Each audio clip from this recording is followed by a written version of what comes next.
Reorientasi tujuan kita adalah darul akhirat. Saudaraku, sudah tabiat manusia tak pernah puas dengan apa yang saat ini dimilikinya.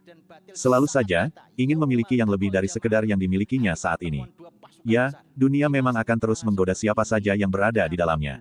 Dunia menawarkan sejuta pesona yang dapat membuat manusia tergiur akan kenikmatannya. Begitulah tipu daya dunia yang fana ini. Pahamilah bahwa dunia ini tak ubahnya seperti air laut, semakin diminum maka akan semakin bertambah hauslah kita. Semakin kita berhasrat untuk mengejar dunia, maka akan semakin terlena pula kita dibuatnya.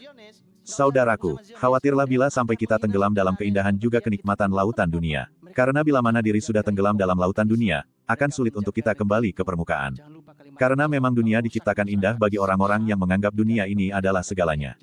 Saudaraku, apa yang dimaksud dengan ayat yang artinya, jangan lupakan nasib kalian di dunia? Apakah itu berarti kita membagi dunia dan akhirat menjadi garis bawah 50-50 garis bawah? Apakah itu berarti dunia dan akhirat mesti seimbang? Ataukah akhirat yang jadi tujuan utama, sedangkan dunia kita gunakan sebagai sarana untuk menggapai kebahagiaan akhirat? Allah Azza wa Jalla berfirman, dan carilah pada apa yang telah dianugerahkan Allah kepadamu kebahagiaan, negeri akhirat, dan janganlah kamu melupakan bahagianmu dari kenikmatan duniawi. Quran Surah Al-Qasas 77.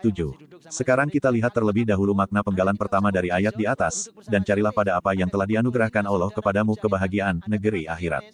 Dikatakan oleh Qurtubi dalam Al-Jami, Li'ah Kamil Quran 7:199, hendaklah seseorang menggunakan nikmat dunia yang Allah berikan untuk menggapai kehidupan akhirat yaitu surga. Karena seorang mukmin hendaklah memanfaatkan dunianya untuk hal yang bermanfaat bagi akhiratnya. Jadi ia bukan mencari dunia dalam rangka sombong dan angkuh. Ibnu Katsir mengatakan mengenai ayat tersebut, gunakanlah yang telah Allah anugerahkan untukmu dari harta dan nikmat yang besar untuk taat pada Rabb-mu dan membuat dirimu semakin dekat pada Allah dengan berbagai macam ketaatan. Dengan ini semua, engkau dapat menggapai pahala di kehidupan akhirat. Tafsir Al-Quran Al-Ashim, pukul 6.37. Yang dimaksud ayat, jangan melupakan nasibmu di dunia. Jika kita artikan secara tekstual, mungkin maknanya adalah hendaklah kita seimbangkan dunia dan akhirat. Namun yang dipahami secara kontekstual oleh para ulama pakar tafsir tidaklah demikian. Banyak yang salah dalam memahami ayat ini gara-gara cuma bersandar pada Al-Quran terjemahan. Imam Ibnu Katsir, semoga Allah Azza wa Jalla merahmati beliau, menyebutkan dalam kitab tafsirnya, janganlah engkau melupakan nasibmu dari kehidupan dunia yaitu dari yang Allah bolehkan berupa makanan, minuman, pakaian, tempat tinggal dan menikah. Rabb-mu masih memiliki hak darimu. Dirimu juga memiliki hak. Keluargamu juga memiliki hak. Istrimu pun memiliki hak. Maka tunaikanlah hak-hak setiap yang memiliki hak. Tafsir Al-Quran Al-Ashim, pukul 6.37. Dalam tafsir Al-Jalalain Helm, 405L disebutkan maksud dari ayat tersebut. Janganlah engkau tinggalkan nasibmu di dunia yaitu hendaklah di dunia ini engkau beramal untuk akhiratmu. Sangat jelas apa yang dimaksudkan oleh Jalaluddin As-Suyuti dan Jalaluddin Al-Mahali bahwa yang dimaksud ayat di atas bukan berarti kita harus menyeimbangkan antara kehidupan dunia dan akhirat. Namun tetap ketika di dunia, setiap aktivitas kita ditujukan untuk kehidupan selanjutnya di akhirat.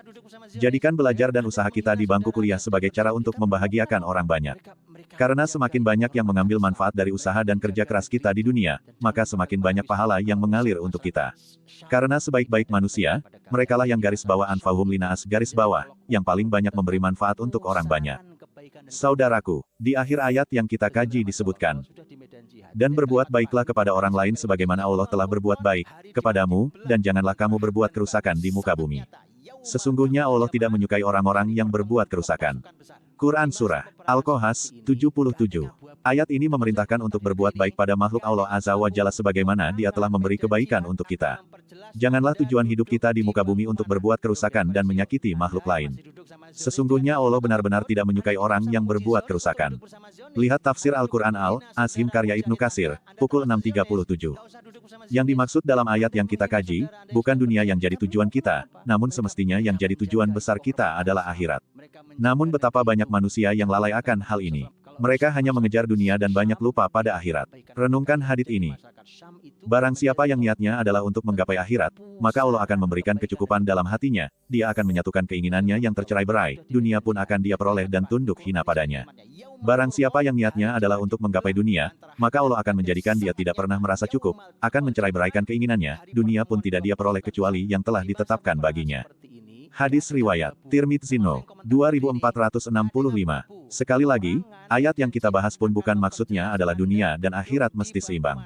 Tapi yang dimaksud adalah dunia sebagai sarana persiapan untuk menuju kampung akhirat.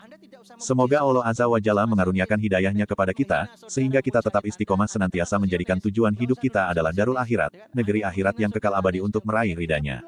Amin ya Rab. Wallahu alam bisawab. Kalau sudah di medan jihad, lihat kalimat Quran. Ini Qurani sekali kalimatnya. Yaumal Furqan, hari di mana dibelah antara hak dan batil sangat nyata. Yaumal taqal jam'an.